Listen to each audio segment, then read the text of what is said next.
నమస్కారం. మాఘమాసంలో శుక్లపక్షంలో వచ్చే నవమి తిథిని మధ్వ నవమి అనే పేరుతో పిలుస్తారు. అంటే మధ్వాచార్యుల వారి జన్మదినం. మనకి ద్వైత, అద్వైత, విశిష్టాద్వైత సిద్ధాంతాలని మూడు ఉన్నాయి. వీటిలో ద్వైత సిద్ధాంతాన్ని దశ దిశలా వ్యాపింపజేసినటువంటి మహిమాన్వితమైన వ్యక్తి మధ్వాచార్యుల వారు. కాబట్టి మధ్వాచార్యుల వారు వివరించినటువంటి ద్వైత సిద్ధాంతాన్ని ప్రతి ఒక్కరూ అర్థం చేసుకోవాలి. భగవంతుడు వేరు, భక్తుడు వేరు. భక్తుడు భగవంతుణ్ణి పూజించడం ద్వారా మోక్ష ప్రాప్తిని పొందవచ్చని చెప్పినదే ద్వైత సిద్ధాంతం. కాబట్టి ద్వైత సిద్ధాంతాన్ని అద్భుతంగా వ్యాపింపజేసినటువంటి మధ్వాచార్యుల వారిని ఈరోజు తప్పకుండా మనస్సులో స్మరించుకోవటం, మధ్వాచార్యుల వారు రచించినటువంటి గ్రంథాలను పఠించటం లేదా పూజించటం ద్వారా విశేషమైన శుభ ఫలితాలు కలుగుతాయి.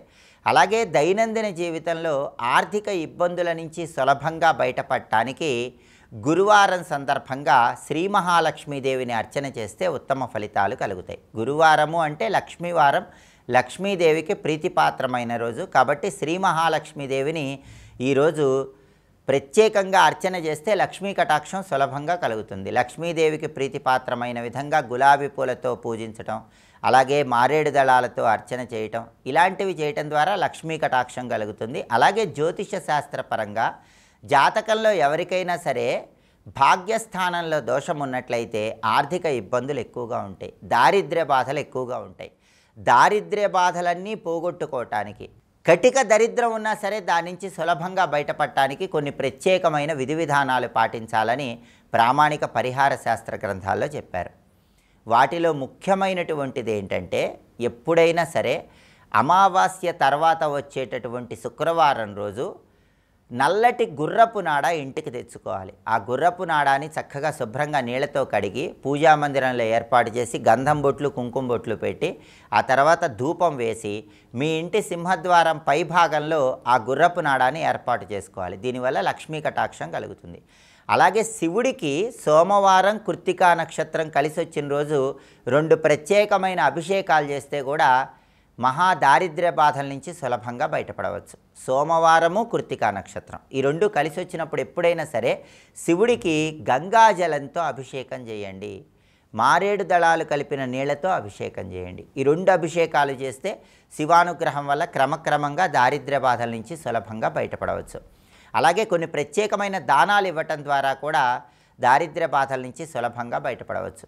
వీలైనప్పుడల్లా తూర్పు దిక్కు వైపు తిరిగి రేగి పండ్లు దానం ఇవ్వటం, పడమర దిక్కు వైపు తిరిగి నేరేడు పండ్లు దానం ఇవ్వటం, ఆగ్నేయం వైపు నుంచొని అరటిపళ్ళు దానం ఇవ్వటం, వీటిని దానం ఇవ్వటం ద్వారా కూడా జాతక చక్రంలో ఉన్న గ్రహదోష తీవ్రతను తగ్గింపజేసుకొని త్వరగా దారిద్ర్య బాధల నుంచి సులభంగా బయటపడవచ్చు. అలాగే బంగారము, వెండి, రాగి ఈ 3 లోహాలు కలిపి ఒక ఉంగరం తయారు చేయించుకోవాలి. దాన్ని త్రిలోహ ఉంగరం అంటారు.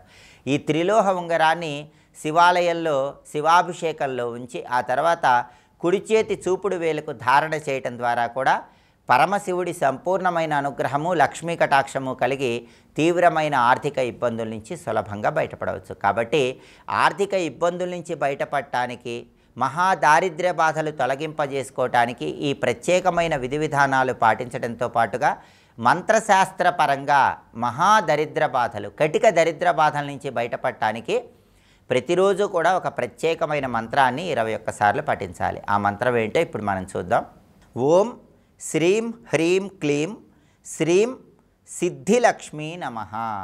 కటిక దారిద్ర్యం, మహాదారిద్ర్యం నుంచి బయటపడేసేటటువంటి సిద్ధిలక్ష్మి అమ్మవారి మంత్రం ఇది. అయితే ఈ మంత్రంలో బీజాక్షరాలు ఉన్నాయి కాబట్టి ఎవరైనా గురుముఖత ఈ మంత్రాన్ని తీసుకోవాలి.